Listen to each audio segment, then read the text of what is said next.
सर्व कसे आहात? हे बघा, आज आपण तुळस लावूया. कारण माझी तुळस जी जुनी होती ती थोडी खराब झाली म्हणून मी नवीन तुळस आणली आहे. तर आज मी तुळस कुंडीमध्ये लावते, तर तुमच्या सोबतीने लावते. हे बघा, ही कुंडी आहे, ती मी स्वच्छ धुवून घेतली. अगोदरचीच माझी कुंडी होती आणि त्याच्यामध्ये काही मी ही कुंडीचेच तुकडे असतात, खापर नंतर त्याला, ते ह्याच्यामध्ये ठेवते. जे माती अशा पद्धतीने, जे खड्डा असतो त्याच्यावरती, होल असतो त्याच्यावरती, हे बघा, म्हणजे माती त्याच्यातून वाहून जाऊ नये म्हणून असं ठेवून, जे पाणी बरोबर जाईल पण माती त्याच्यातून जाणार नाही. हे अशा प्रकारे ठेवलं आहे. आता मी ह्याच्यामध्ये माती टाकते.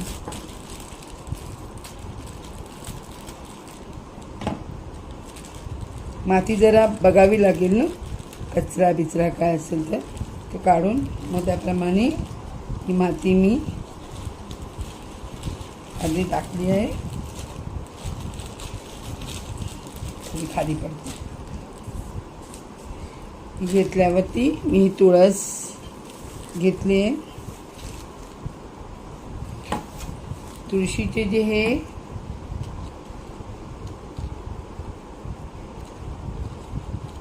वरचं जे कवर असतं ते लोकांनी ठेवलेलं असं प्लॅस्टिकचं लावतात, काळ्या रंगाचं, ते काढून टाकायचं. आपल्या मराठी लोकांना तर तुळस लावायला सर्वांनाच माहिती असतं, पण जे बिन मराठी असतात किंवा काही लोकांना नसतं माहीत, त्यांच्यासाठी मी हे दाखवते. आणि ज्यांना माहिती आहे त्यांनीही बघावं. कुठलीही माहिती घेण्यात काही प्रॉब्लेम नसतो ना, काही त्रासही होत नाही. खूपच कडक झालेली आहे. थोडंसं मला त्याला लूज करावं झालं. थोडंसं मातीला मी हे केलं, असंच बघायचं. एकदमच ती कडक असेल तर आता ह्याची जी माती आहे बाकीची उरलेली, ती मी त्याच्या अवतीभोवती टाकते. थोडी कमी पडणार, नंतर आणून परत मला टाकावी लागेल. पण जास्त माती घेतली की वरपर्यंत असली ना की पाणी टाकलं की ती वाहून जाते, म्हणून थोडी मी कमीच माती घेते. आणि मग नंतर वाटलं तर अजून आणून त्यात टाकते. अशा पद्धतीने आपण ही तुळशी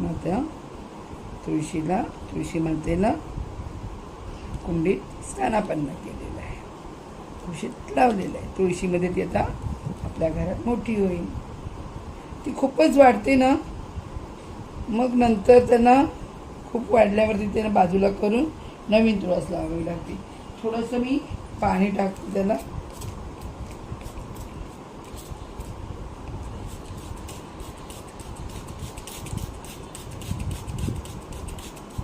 बस, जास्त पाणी पण त्याला चालत नाही तुळशीला. आता मी थोडंसं हळद कुंकू टाकून पाया पडते.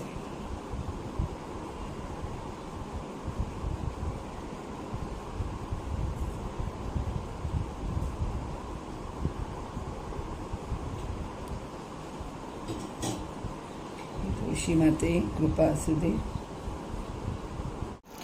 ही बघा, आपली आता तुळस लावून झालेली आहे कुंडीमध्ये. आता आपण तिला बाहेर ठेवूया गॅलरीमध्ये. गॅलरी म्हणजे बारीच आहे पण छोटीशी अशी.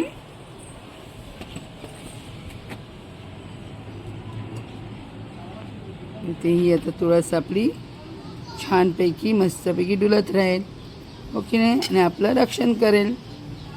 शुद्ध हवा, रोगराईपासून आपलं रक्षण करण्याचं काम आता या तुळशी मातेचं. चला, परत भेटूया पुढच्या व्हिडिओमध्ये.